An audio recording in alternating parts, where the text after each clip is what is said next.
ஆண்டவர் இயேசு கிறிஸ்துவுக்குள் அன்புமிக்க சகோதரிகளே, சகோதரர்களே, உங்கள் அனைவரையும் ஜோமிக்ஸ் ஆன் பைபிள் என்னும் யூடியூப் சேனலுக்கு வருக என்று மிகுந்த அன்புடன் வரவேற்கின்றேன். நாம் இன்று ஆண்டின் பொதுக்காலம் 13ஆம் ஞாயிறுக்குரிய வாசகங்களின் சிந்தனைகளை பார்க்கலாம். இன்றைய முதல் வாசகம் அரசர்கள் 2ஆம் நூல் 4ஆம் அதிகாரம் 8 முதல் 11 முடிய, மேலும் 14 முதல் 16 முடிய உள்ள வசனங்கள்.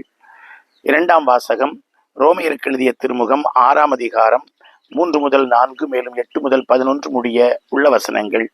நற்செய்தி மத்தேயு எழுதிய நற்செய்தி 10ஆம் அதிகாரம் 37 முதல் 42 முடிய உள்ள வசனங்கள்.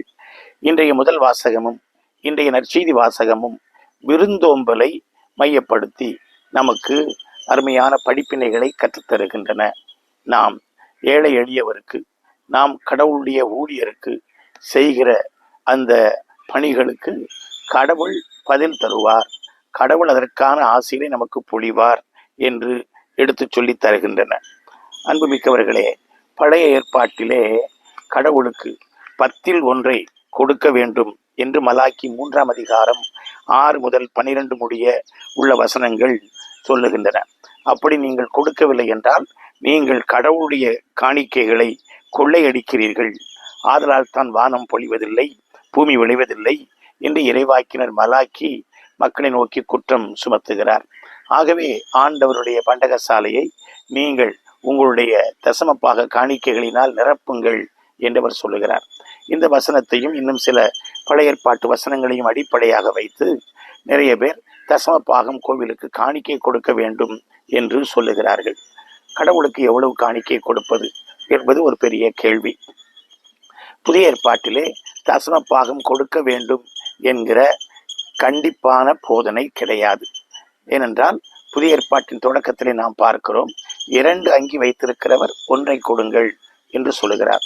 அங்கே 50 விழுக்காடு, 10 விழுக்காடு அல்ல, 50 விழுக்காடு காணிக்கை அங்கே வலியுறுத்தப்படுகிறது திருமுழுக்கு யோவானுடைய போதனையிலே. ஆண்டவர் இயேசு கோவிலிலே காணிக்கை போடுவோரை பார்த்து கொண்டே இருந்தார். பெண்ணொருத்தி தன்னுடைய கைகளில் இருந்த 2 கொதிராந்துக்கு இணையான நாணயத்தை அவள் போட்டாள், 2 பைசா போட்டாள். அதை ஆண்டவர் மெச்சினார், அதை ஆண்டவர் பாராட்டினார், அதை ஆண்டவர் படிப்பினையாக கற்றுக் கொடுத்தார். ஏனென்றால் ஆண்டவர் சொல்லுவார், இவர்தான் 100 விழுக்காடு காணிக்கை கொடுத்தவர், மற்றவர்கள் எல்லாம் தங்கள் வருமானத்தில் ஒரு சிறிய பகுதியை கொடுத்தார்கள் என்று ஆண்டவர் சொல்லுகிறார். ஆகவே கடவுளுக்கு 100 விழுக்காடு நாம் கொடுக்க வேண்டும்.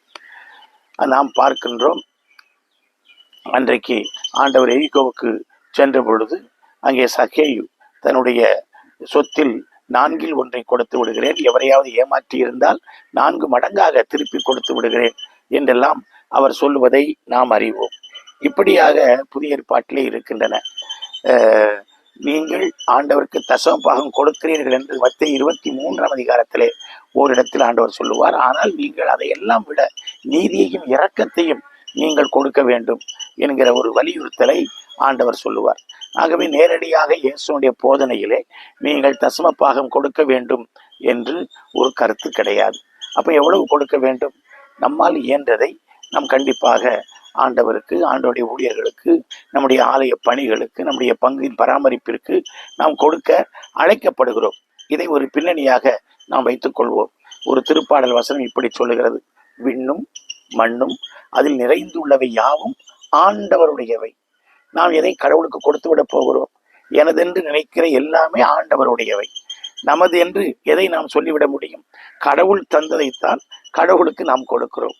ஆகவே ஏதோ நாம பிச்சை காசு போட்டு கடவுளை பணக்காரனாக்குறோம் என்று அல்ல. அவர்தான் எஜமானன், அவர்தான் செல்வந்தர். அவர் நமக்கு தந்த இந்த கொடைகளிலிருந்து சிறியவற்றை நாம் அவருக்கு காணிக்கை கொடுக்கிறோம்.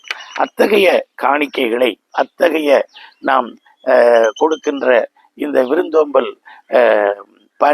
பணிகளை சிறப்பாக செய்ய வேண்டும் என்று சொல்லி இன்றைக்கு இறைவார்த்தை நமக்கு அழைப்பு விடுக்கிறது.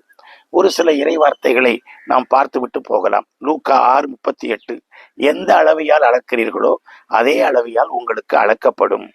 2 கொரிந்தியர் 9:6, குறைவாக விதைப்பவர் குறைவாக அறுவடை செய்வார், நிறைவாக விதைப்பவர் நிறைவாக அறுவடை செய்வார் என்பதாகும். மத்தேயு நற்செய்திக்கு நாம் வருகிற பொழுது அதை நாம் பார்க்கலாம். இன்றைய முதல் வாசகத்திலே நாம் எலியாவின் சீடராகிய எலிசாவை பார்க்கிறோம். எலியா எப்படி வாழ்ந்தாரோ அதை விட ஒருபடி மேலாக எலிசா அவருக்கு சான்று பகிர்ந்து வாழுகிறார். எலியாவின் காலத்திலே பஞ்சம் ஏற்பட்டது. அவர் அங்கிருந்து வேறு ஊருக்கு சென்று அந்த ஊரிலே அவர் நற்செய்தி பணி ஆற்றினார். சாரிபாத்துக்கு சென்றார். அங்கே ஒரு கைம்பெண் இருந்தார். அவர் அடுத்த வேளைக்கு கொஞ்சம் கலையத்திலே மாவு எண்ணெய் வைத்திருந்தார். சுள்ளி பொறுக்கி கொண்டிருந்தார். அதை பொறுக்கி அதை அப்பத்தை சுட்டு சாப்பிட்டு விட்டு அவளும் அவருடைய மகனும் செத்து போகலாம் என்று அவர்கள் இருக்கிறார்கள். ஆண்டோடைய ஊழியராகிய எலியா அங்கே போகிறார். அவர் அங்கே சென்று, அம்மா எனக்கு ஏதாவது உண்ண கொடு என்று கேட்கிறார். அவர் தன்னுடைய நிலைப்பாட்டை சொல்கிறார். முதல் எனக்கு கொடு என்று சொல்லுகிறார். அவள் தன் பசியை ஒதுக்கி வைத்து விட்டு தியாகம் செய்து விட்டு தன் மகனுக்கும் கொடுக்காமல் ஆண்டவருடைய அடியாருக்கு ஊழியருக்கு எலியாவுக்கு அவர் அப்பம் சுட்டு கொடுக்கிறார். அதன் விளைவு என்ன? அவர் அந்த பஞ்சகாலம் முழுவதும் அவருடைய பானையில் கலையத்தில் அந்த மாவு தீர்ந்து விடவில்லை. அவருடைய எண்ணெய் கலையத்தில் எண்ணெய் தீர்ந்து போகவே இல்லை. அப்படி அற்புதமாய் ஆண்டவர் அவரை வழி நடத்தினார் என்று சொல்லி 1 அரசர்கள் 17 முதல் 16 முடிய உள்ள வசனங்களில் நாம் பார்க்கிறோம். அந்த எலியாவின் சீடர் எலிசா சூனேம் எனப்படுகிற ஊருக்கு செல்லுகிறார். அந்த ஊரை கடந்து போகிற பொழுதெல்லாம் அங்கே ஒரு செல்வ செழிப்பு மிக்க பெண்மணி ஒருவர் இருக்கிறார். அவரை தன் வீட்டில் வரவேற்று அவருக்கு உணவளித்து மகிழ்கிறார். அந்த வழியாக செல்கிற பொழுதெல்லாம் அவர்கள் வீட்டில் எலிசாவும் அவருடைய உதவியாளரும் உணவருந்தி செல்வது வழக்கம். ஒரு நாள் இந்த சூனேம் நகர செல்வந்த பெண்மணி அவள் தன் கணவனிடத்திலே சொல்லுகிறாள், வருகிறவர் ஆண்டவரும் அவருடைய ஆண்டவருடைய மனிதரும் புனிதருமாய் எனக்கு தெரிகிறது. ஆகவே அவர்கள் தங்கி செல்வதற்கு ஏற்பாடு செய்வோம் என்று சொல்லி தங்கள் வீட்டிலே மாடி அறையிலே அவருக்கு படுக்கை, அவருக்கு தங்குவதற்கான வசதிகளை அவர்கள் செய்து கொடுக்கிறார்கள். அப்படி அவர்கள் அங்கு சென்று தங்குகிறார்கள். அவ்வாறு தங்குகிற பொழுது அவரிடத்தை பார்த்து கேட்கிறார், என்னம்மா உனக்கு ஏதாவது உதவிகள் வேண்டுமா? ஏதாவது நாங்கள் பரிந்துரை செய்ய வேண்டுமா? உங்களுக்கு ஏதாவது நாங்கள் கைமாறு செய்ய முடியுமா என்று அவர் கேட்கிறார். இல்லை ஐயா, எனக்கு எல்லாம் இருக்கிறது, என் இனத்திலே நான் செல்வாக்கு மிக்கவளாகத்தான் இருக்கிறேன் என்று அவள் சொல்லுகிறாள். அவனுடைய உதவியாளர் கண்டுபிடித்து சொல்லுகிறார், ஐயா அவருக்கு ஒரு குறை இருக்கிறது, அவங்களுக்கு பிள்ளை இல்லை என்பதுதான் பெருங்குறை. ஆகவே நீங்கள் அதற்காக நீங்கள் அவர்களுக்கு ஆசி வழங்குங்கள் என்று சொல்லுகிறார். அப்பொழுது எலிசா அவரை அழைத்து, அடுத்த ஆண்டு நாங்கள் இங்கே வருகிற பொழுது உனக்கு ஒரு குழந்தை இருப்பான், உனக்கு ஒரு மகன் பிறப்பான் என்று சொல்லி அவளை ஆசீர்வதிக்கிறார். அன்புமிக்கவர்களே, நான் என்னுடைய பிள்ளைகள் என்பதற்காக நீங்கள் ஒரு கிண்ணம் தண்ணீர் கொடுத்தால் அதற்கு கைமாறு பெறாமல் போக மாட்டீர்கள் என்று ஆண்டவர் அழகாக சொல்லுவார். மத்தேயு 10:42 வசனத்திலே அது இங்கே நிறைவேறுவதனை நாம் பார்க்கிறோம். இங்கே அதற்கான பிரதிபலன் கைமாறு உடனே கிடைக்கிறது என்பதை பார்க்கிறோம். நற்செய்தி அறிவிக்கிறவர்களை நற்செய்தியின் மூலமாகவே பிழைப்புக்குரியவற்றை பெற்றுக்கொள்ள வேண்டும் என்று ஆண்டவர் பணித்திருக்கிறார் என்று 1 கொரிந்தியர் 9:14 நமக்கு பவுலடியார் அறிவுறுத்துகிறார். திருச்சபை கட்டளையில் கடைசியாக நம்மாலான உதவிகளை நம்முடைய ஞான மேய்ப்பர்களுக்கு நாம் செய்ய வேண்டும் என்று சொல்லப்படுகிறது. அதற்கான பிரதிபலனை, அதற்கான கைமாறை ஆண்டவர் நமக்கு தருவார் என்பதுதான் இங்கே நமக்கு சொல்லப்பட்டிருக்கிற அருமையான படிப்பினை.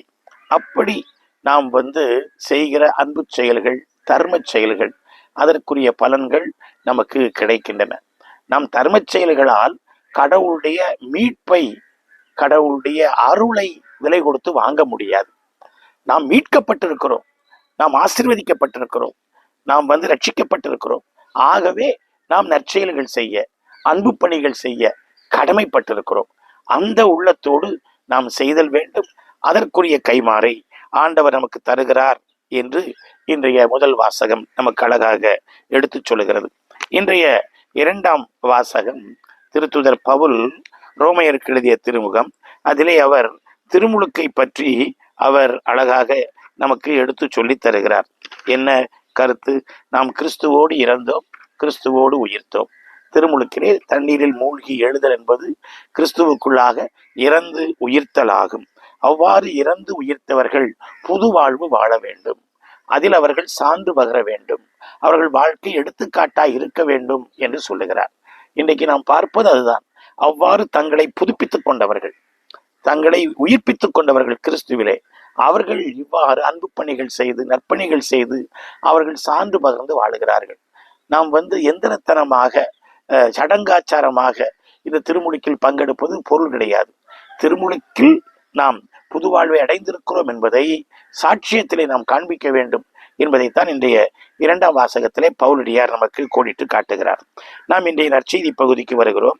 இன்றைய நற்செய்தி பகுதி சீடர்கள் யார் என்பது பற்றி இயேசு எடுத்து சொல்லுகிற ஒரு அழகான பகுதி. இயேசு கிறிஸ்துவை பின் செல்வது எப்படி, அவரின் சீடராய் இருப்பதற்கு வேண்டிய தகுதிகள், குணநலன்கள், பண்பு நலன்கள் என்னென்ன என்பதை பற்றி அவர் இங்கே சொல்லுகிறார். இங்கே இயேசு சீடர் என்று குறிப்பிடுவது ஒரு சில குறிப்பிட்ட நபர்களை அல்ல. இயேசுவை பின்பற்றுகிற அனைத்து தொண்டர்களும், அனைத்து கிறிஸ்தவர்களும் அவர்கள் சீடராக வாழ வேண்டும் என்பதுதான். சீடத்துவத்தின் குணங்கள் என்ன? தலையான குணம் அனைவருக்கும் மேலாக ஆண்டவரை அன்பு செய்வது. நாம் மலைப்பொழிவிலே பார்க்கிறோம். அனைத்திற்கும் மேலாக முதலாவது நீங்கள் இறையாட்சியும் இறைவனையும் இறைவனுக்கு உரிய இறையாட்சிக்கும் இறைவனுக்கு உரியவற்றையும் தேடுங்கள், பின்பு எல்லாம் உங்களுக்கு சேர்த்து கொடுக்கப்படும் என்று மத்தேயு நற்செய்தியாளர் நமக்கு சொல்லித் தருவார் மலைப்பொழிவிலே. ஆகவே நாம் முதன்மையாக கடவுளை அன்பு செய்ய வேண்டும். அனைத்திற்கும் மேலாக முதலாவது இடத்துல இறை அன்பு வைத்திருக்க வேண்டும். நன்றாக கவனியுங்கள். இந்த இடத்துல நீங்கள் உங்கள் தாய் தந்தையை அன்பு செய்யக்கூடாது, அவர்களுக்கு உதவிகள் செய்யக்கூடாது, அவர்களுக்கு செய்ய வேண்டிய கடமைகளை நீங்கள் செய்யக்கூடாது என்று சொல்லவில்லை. மாறாக கடவுளுக்கு பிறகுதான் அடுத்த இடத்திலே பெற்றோர், மற்றவர்கள் என்கிற அந்த கருத்து இங்கே வலியுறுத்தப்படுகிறது. சீடத்துவத்தினுடைய முக்கியத்துவம் அதுதான். கடவுளுக்கு முதலிடம், கடவுளுக்கு முதன்மையான இடம் என்பதுதான். இரண்டாவதாக இதில் சொல்லப்படுகிற சிந்தனை, நீங்கள் சிலுவையை ஏற்றுக்கொள்ள வேண்டும். இயேசுவை பின் செல்வது என்பது எப்பொழுதுமே ஆசீர்வாதமான ஒரு வாழ்வு என்று அல்ல. அவர்கள் சிலுவையை பின் செல்ல வேண்டும். என்னை பின் செல்ல விரும்பும் எவரும் தன்னலம் துறந்து நாள்தோறும் சிலுவையை சுமந்து என்னை பின்பற்றட்டும் என்று அவர் சொல்லுகிறார். சிலுவை என்பது நாம் எதிர்பாராமல் நம்முடைய வாழ்க்கையில் வரக்கூடிய துன்ப, துயரம், அவமானம், வேதனை போன்றவை ஆகும். இவற்றை நாம் விரும்பி ஏற்க வேண்டும். இவற்றை தியாக உள்ளத்தோடு நாம் சந்திக்க வேண்டும். தன்னலம் இல்லாமல் நாம் இருப்போமே என்றால் இவற்றை தியாக உள்ளத்தோடு நாம் அடைமாற்றம் செய்ய நாம் அழகாக கற்றுக்கொள்வோம். அது நம்முடைய மீட்பின் கருவியாக அமைகிறது. ஆகவே இயேசுவுக்காக துன்பம் ஏற்க, துன்பம் சகிக்க, நாம் துன்பத்தை அறிவிக்க நாம் முன்வருவோமா என்று இந்த பகுதி சொல்லுகிறது. மூன்றாவதாக சீடர்கள் தங்களை முற்றிலுமாக ஆண்டவருக்கு அர்ப்பணித்து விட வேண்டும், கையளித்து விட வேண்டும், கொடுத்து விட வேண்டும், ஒப்பு கொடுக்க வேண்டும். ஏனென்றால் எனக்காக தன் உயிரை இழப்பவரோ அதை கண்டடைவான் என்று மத்தேயு 10:39 ஆண்டவர் சொல்லுகிறார். நாம் அது மாத்திரமல்ல, ஆண்டவருடைய பெயரால் வரக்கூடிய ஊழியர்களுக்கு, சீடர்களுக்கு, அடியார்களுக்கு நாம் உதவி செய்தல் வேண்டும், அன்பு செய்தல் வேண்டும், அவர்களுக்கு நாம் பணிகள் புரிதல் வேண்டும்.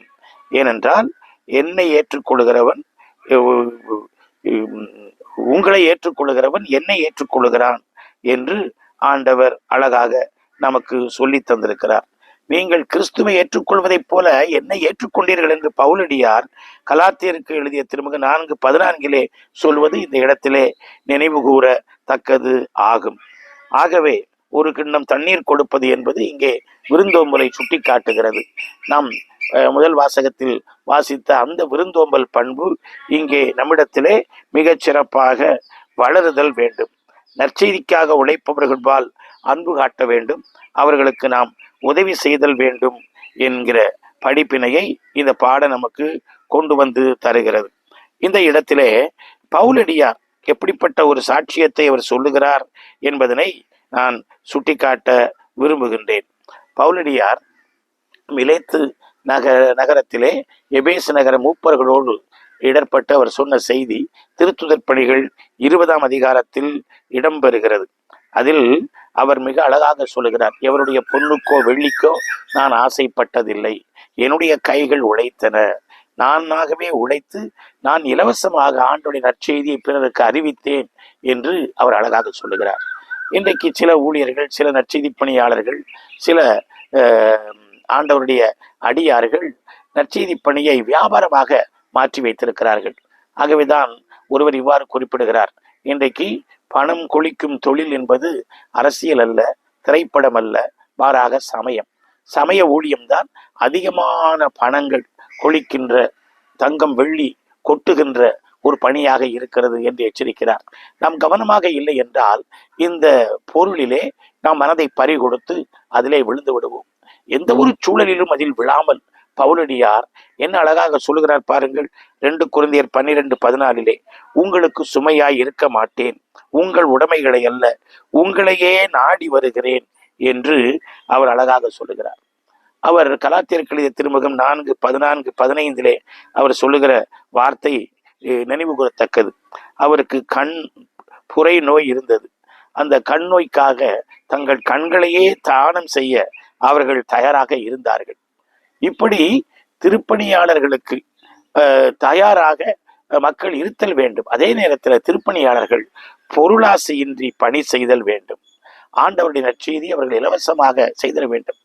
அவர்கள் ஆண்டவருடைய பணியை செய்வதால் அந்த மேஜையிலிருந்து அவர்கள் ஊதியம் பெற அவர்கள் கடமைப்பட்டவர்கள் தான். ஆனால் அதற்காக பணம் என்று பொருள் என்று அதிலேயே அவர்கள் எப்பொழுதும் விழுந்து விடல் ஆகாது. ஆண்டவர் சொன்ன ஒரு கூற்று இந்த மிலேத்து நகரத்திலே பவுலடியார் சொல்வதில் தான் நமக்கு இடம் பெறுகிறது. ஏனென்றால் நற்செய்திக்கு வெளியே இயேசு சொன்னதாக சொல்லப்படுகிற ஒரு அழகான ஒரு கூற்று அது. திருத்துதர் பணிகள் 20:35 பெற்றுக்கொள்வதை விட கொடுத்தலே பேருடைமை என்று ஆண்டவர் சொன்னதை நினைவு கூறுங்கள் என்பதுதான். ஆகவே ஆண்டவருடைய அடியார்களுக்கு, ஊழியர்களுக்கு நாம் உதவி செய்வோம், அன்பு புரிவோம், நம்மாலான ஞான கடமைகள் அத்தனையும் நாம் செய்வோம். அதே வேளையிலே ஆண்டவருடைய ஊழியர்கள் பணத்தை மையப்படுத்தி வாழாமல் நாம் நற்செய்தியிலே கேட்டதைப் போல கடவுளை மையப்படுத்தி, நமக்கு கடவுளுடைய மகனாகிய இயேசு கிறிஸ்துவை மையப்படுத்தி, அவருடைய இறையாட்சியை மையப்படுத்தி, அதை முதன்மைப்படுத்தி நாம் வாழ அழைக்கப்படுகிறோம். ஆகவே இன்றைய வாசகங்கள் அறிவுரையாக அமைகின்றன, திருத்துதல் போதனைகளை தருகின்றன. நம்முடைய வாழ்க்கை நன்றாக போய்கொண்டிருக்கிறது. ஆனாலும் ஆங்காங்கே கொஞ்சம் சரி செய்ய வேண்டி இருக்கிறது, அதை கொஞ்சம் சரிப்படுத்த வேண்டி இருக்கிறது. அவற்றை நாம் சரி செய்து ஆண்டவருடைய இறைவார்த்தை சுட்டி காட்டுகிற விழுமியங்களின்படி உண்மை சீடர்களாக, உண்மை ஆண்டவர் இயேசுவை பின்பற்றுகிற தொண்டர்களாக நாம் வாழ்ந்து சான்று பகர்வோம். ஆமென்.